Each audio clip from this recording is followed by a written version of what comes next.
CSL, Center for Spiritual Living, theme for the month is peace. And, you know, we all want peace, even if we think we want things. You know, my husband, I used to ask him, well, what do you want for Christmas? Or, you know, what do you want for your birthday? And he would be peace on earth. And I would be like, well, what do you do with that? You know? And just, he still sticks to that for 34 years, that answer. And I just recently found out where he got it. Saturday Night Live.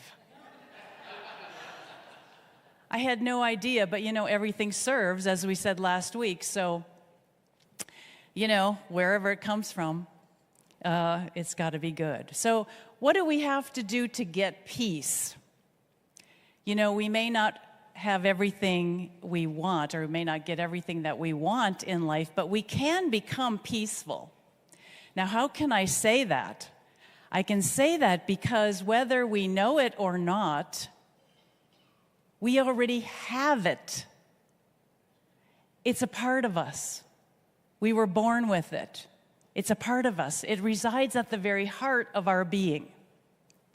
It's already there. The only thing we have to do is get out of the way for it to appear. Well, for me, it looked like this. So how do we do this? How do we do that? For me, it looked like at 30, my whole life fell apart. And it started with a tragic accident that my father was in as a firefighter, which just turned my family's life and mine totally upside down. Led to, you know, just kind of it was kind of like just an emotional mess time for me. It went into a divorce, some things happened, and then it went on to, I wasn't even able to really give to my kids in the way that I needed to give to them. And so I asked myself, how did I get myself into this? What did I do to deserve all this?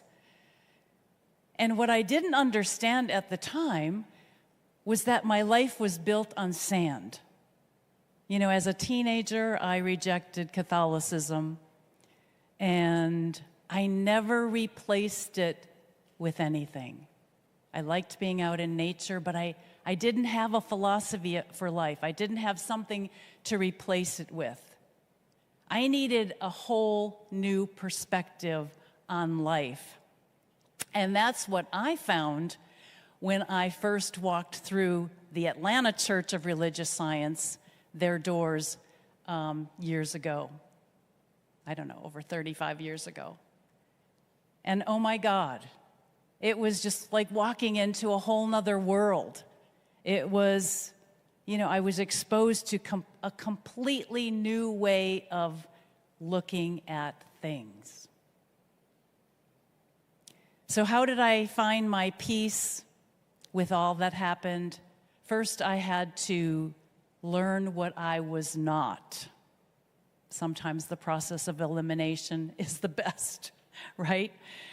I was not, I found out, my experiences.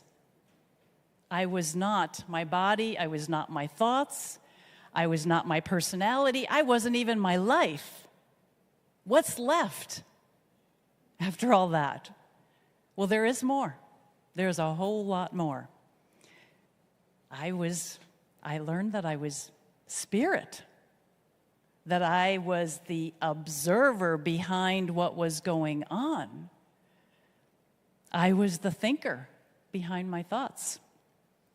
I wasn't a separate, defenseless entity out there in the world fending for myself. My nature was good. My makeup was exactly the same as spirit's. I was created with the same qualities that I could plainly see in it. It was another thing to be able to see that in myself. I had to get to know my whole self, which I liken to a pie. Anyone else like pie? Good. Well, for us visual learners, there's a pie diagram coming on. There we go. I can see it too. The circle, I learned, was me. Now, we know that I'm not just a pie and I'm not just a circle. The entire, but for sake of today's talk, the entire circle or pie was me. I wasn't just my physical self. I wasn't just that slice of pie, which included, my body, my life, my mind, my experiences, my personality, my ego, all of those things, with plus more. I wasn't just that slice of pie, that there was a whole non-physical part of me, the part I couldn't see, the larger part of me that was in the picture as well. When we say we are whole, oftentimes people will be like, well, I don't feel very whole, I don't look very whole. But what we're looking at is that slice of pie, and we're not looking at the whole pie. This is who we are. The rest of the pie is that still small voice within us that speaks, our inner being, the source of us, that is focused continuously on our highest and best, that can only be focused on the good. We have that going for us, and to the degree that we can get into alignment with it is the degree to which we can come from that larger place. We are the whole. We are whole. So, Emma Curtis Hopkins, famous New Thought teacher at the turn of the century, wrote, "There is never a sick person coming before me, only a whole person ready to be recognized." Now that's how she had the kind of success that she had, because she saw her patients or her clients' wholeness right off the bat before they said a word. Deepak Chopra puts it this way: in awareness, or through our connection to the larger part of us, we have unlimited knowledge, infinite possibilities, and an unbreakable connection to pure consciousness. We have all of that. In our thoughts, our ego, our personality, we have limited knowledge, a handful of possibilities, if we're lucky, and a faulty connection to pure consciousness. That's quite a difference. That's quite a difference. It's amazing we accomplish as much as we do, isn't it? It is a miracle. So, from such a limited perspective, we are only able to do so much. Abraham, through Esther Hicks, puts it this way: the point of power is within you. You are extensions of this powerful source energy. You are literally God expressing in your physical body. And so as you are standing in a thought, or in a word, or in an action that feels good to you, you are standing there. As you are standing there, then you are fully open and allowing all of that divine energy to flow through you. And in that moment, you are all that you said that you would be when you decided to come forth into this body. We can experience those. We already do, and we are not aware of it. Perspective is everything. We have to get proficient at seeing what is really here. It's kind of like the I Spy books. Oh, my granddaughters just loved looking for, Waldo and the big, pictures, of all these little all these little figures and trying to discover Waldo. But they'd memorized where Waldo was so quickly, I'd have to get them more books. So for me, the new perspectives that I had to discover on my journey to peace were first that life is a choice, knowing that life is a choice, that I had choice. I always have choice, no matter what was going on. I can limp along in a small life, or I can, barely getting by, or I can go for more. I can stay, or I can go in whatever situation I find myself in. That was very freeing. Some of you may have experienced that. It's very freeing when you realize that you have choice in no matter what. We're born with free will. That means that we have choice at every level of existence, including whether we want to stay here in this physical realm or not.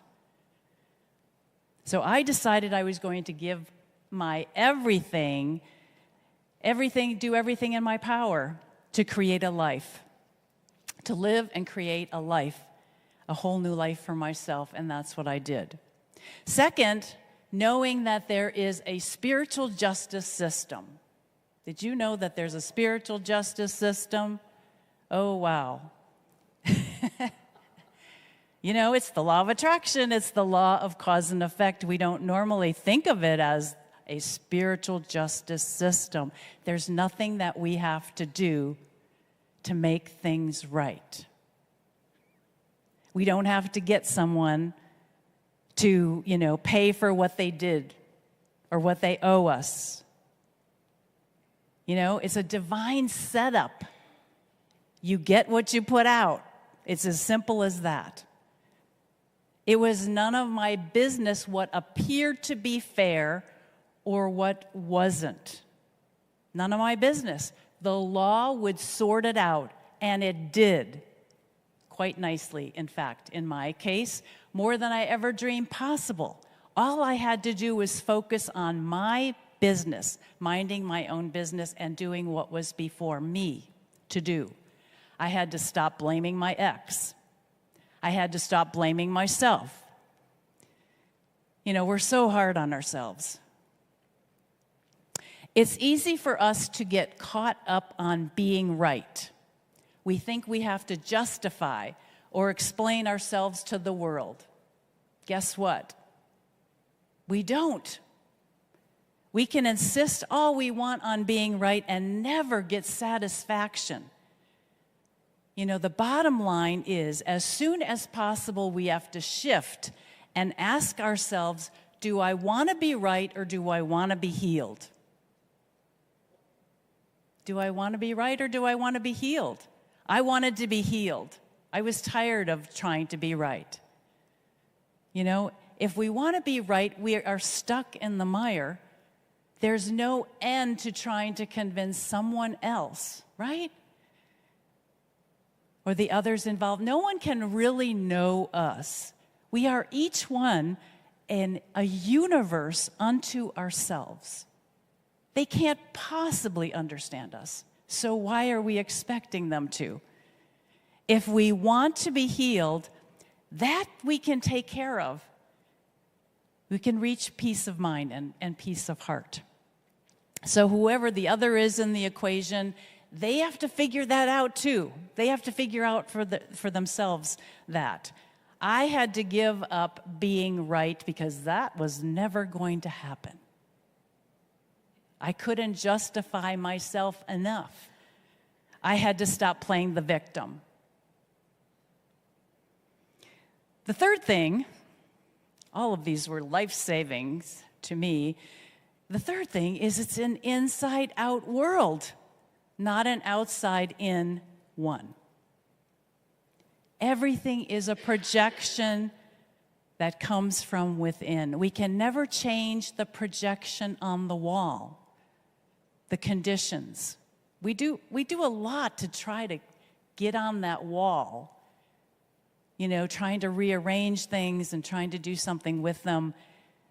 But we can only ever look at what we're projecting and change things from there. This is pretty tough, because this is a tough one, because this is how much of the world operates, is that it's an outside-in world. Things are happening to me from the outside. But insisting on we live in an outside-in world really is that everything is happening to me from out there is illogical. It's illogical once you see that it doesn't get you anywhere. You know, the pain and the discomfort diminish as we take responsibility for what is ours. The fourth thing was knowing my wholeness. Again, back to the circle, the entire pie. We are never alone. We are always loved and supported by a partner, our non-physical self, that loves us dearly and remains with us for eternity. So let's get to know each other, right? Let's work together. I call upon mine now always. It does the heavy lifting. We just have to remember that. So I was whole. You are whole, right here and right now. Now, knowing our wholeness is very helpful when it concerns our loved ones, our children, our grandchildren. Watching from the sidelines often seems alarming to me. Am I the only one? Sometimes it's better if you're the one that's just in the middle of it than to watch. But the practice comes in here is really it's a projection of what's going on in us that needs some attention, and we're not seeing their wholeness. We're not seeing those that we care about, their wholeness. Because if we could see their wholeness, we would see that there was a whole, they were whole, and that there was a whole pie there.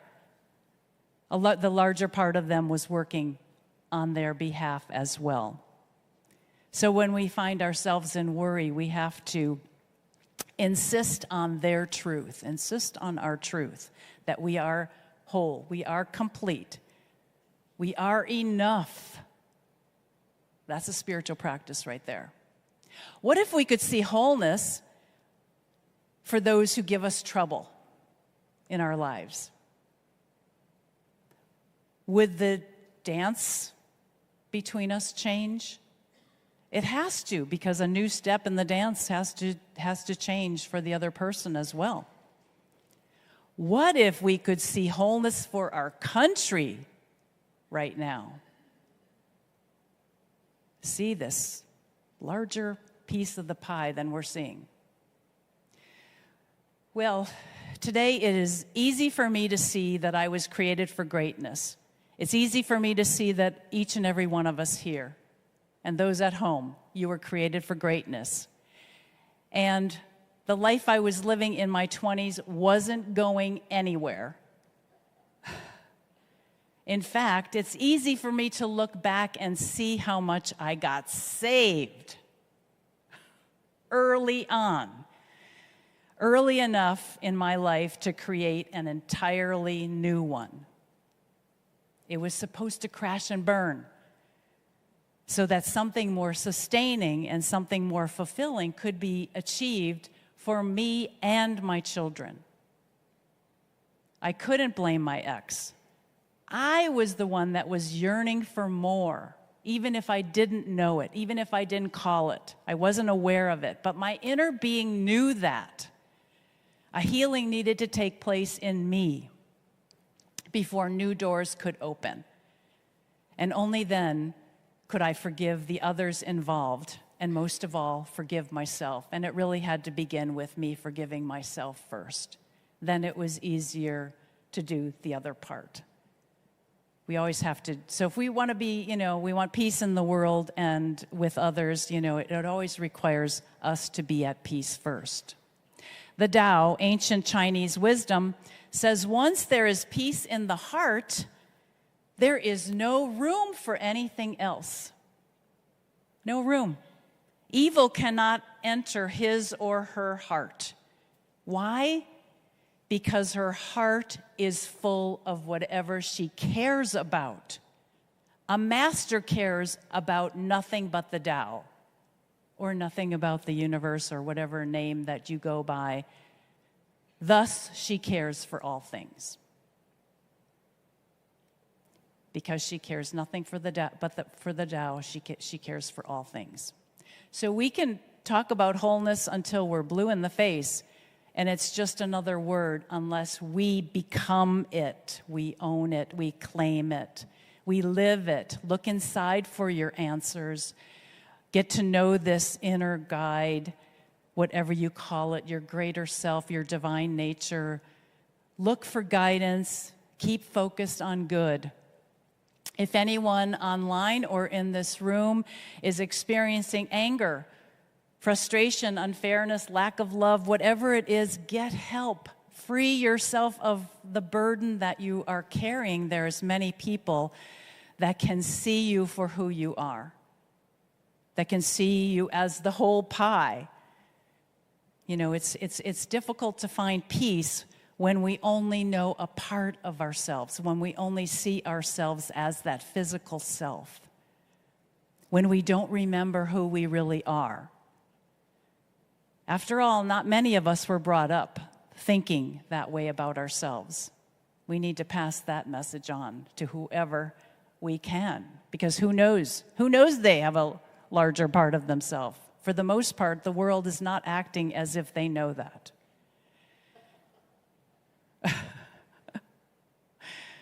This is a robust teaching. It saved my life. I told someone the other day I probably wouldn't even be here. It was meant to clarify things for us. We were meant to live free, happy, joyful lives, prosperous. This is a community that supports everyone. And we can only get a taste of the God perspective, but as much as we can get will make a difference. As much as we can get, the more we give attention to it, it will grow, it will deepen, and we will find more joy and more love as we do that. Seeing from the infinite's perspective transforms how we view the world and experience it.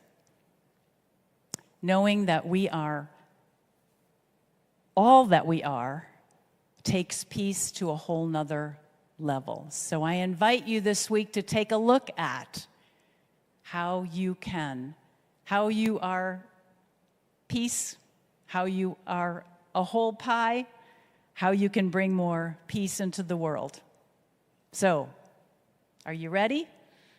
Go in peace and let the peace shine from within you. Namaste. Thank you. Thank you. Welcome to the Sunday service at CSLN. We are a welcoming and inclusive community of inspired individuals caring for and about each other and the entire planetary family. The Center for Spiritual Living Nashville offers spiritual tools for anyone seeking a more fulfilled and meaningful life through a deeper connection with a higher power or universal truths. Be sure to subscribe below if you enjoy our programs.